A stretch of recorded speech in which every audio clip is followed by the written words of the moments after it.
Long ago, in the heart of an African village called Ndimu, where the baobab trees stood tall and the river sang to the wind, lived a woman named Mama Kalinda. She was known for her wisdom, her kindness, and her ability to solve even the most puzzling mysteries. But one day, something strange began to happen in the village. Underwear started disappearing. At first, it was just one or two pieces of clothing missing from the washing lines. The villagers thought it was the wind or perhaps mischievous children playing pranks. But soon, it became apparent that something unusual was happening. Every morning, women and men alike would find their freshly washed undergarments missing from the lines where they had been left to dry. Fear and suspicion gripped the people of Ndimu. Some whispered of spirits, others of thieves lurking in the night. The village chief, Baba Aching, called a meeting under the great baobab tree. "We cannot let this go on," he declared. "Whoever is taking our clothes must be found and punished." Mama Kalinda listened to the concerns of the villagers and thought deeply. She decided to take matters into her own hands. That night, she sat by her small fire, grinding herbs into a fine powder. She muttered incantations that had been passed down from her grandmother, a powerful healer of the land. The next day, she visited every household and handed each person a special herb to sprinkle on their undergarments before hanging them out to dry. "This will reveal the truth," she said, her eyes twinkling with knowledge. The villagers did as she instructed, though some were skeptical.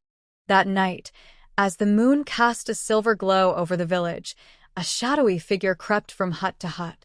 The mysterious thief gathered as many undergarments as they could carry, not knowing they had been laced with Mama Kalinda's enchanted herbs. By morning, a great commotion filled the village. The culprit had been caught, not because they were seen but because the magic had taken effect. A young girl named Zawadi, the daughter of a respected elder, had woken up unable to move her hands. They were clenched tightly around bundles of stolen undergarments. No matter how hard she tried, she could not release them. The villagers gasped in shock. Zawadi was known for being a quiet, kind girl. Why would she do such a thing? Tears streamed down her face as she was brought before Baba, Aching, and Mama Kalinda. "I am sorry," she sobbed. "I did not mean to harm anyone." Mama Kalinda stepped forward and gently placed a hand on Zawadi's shoulder. "Tell us, child, why did you do this?"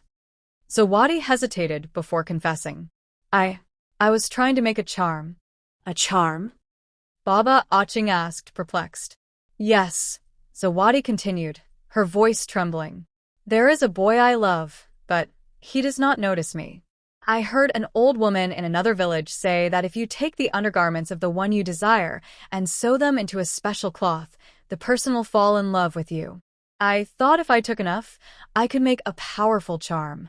A murmur ran through the crowd. Some were angry, others pitied the young girl's foolishness. Mama Kalinda, however, smiled gently. Love makes fools of us all." She turned to the chief. "This is not a crime of malice, but one of youthful ignorance. Let us teach her, not punish her." Baba Aching nodded, seeing the wisdom in Mama Kalinda's words. "Zawadi, you will spend the next moon's cycle helping Mama Kalinda in her work. You will learn the right ways to use magic and the power of love that needs no spells." Grateful for their mercy, Zawadi agreed. Over the next month, she worked beside Mama Kalinda, learning not only the ways of healing but the importance of honesty and patience in matters of the heart. As for the villagers, they never faced another underwear mystery again. And whenever someone felt tempted to use magic for love, they remembered the lesson of Zawadi and the wisdom of Mama Kalinda. And so, the village of Ndimu lived on in peace, its people forever grateful for the surprising lesson hidden in the disappearance of their underwear.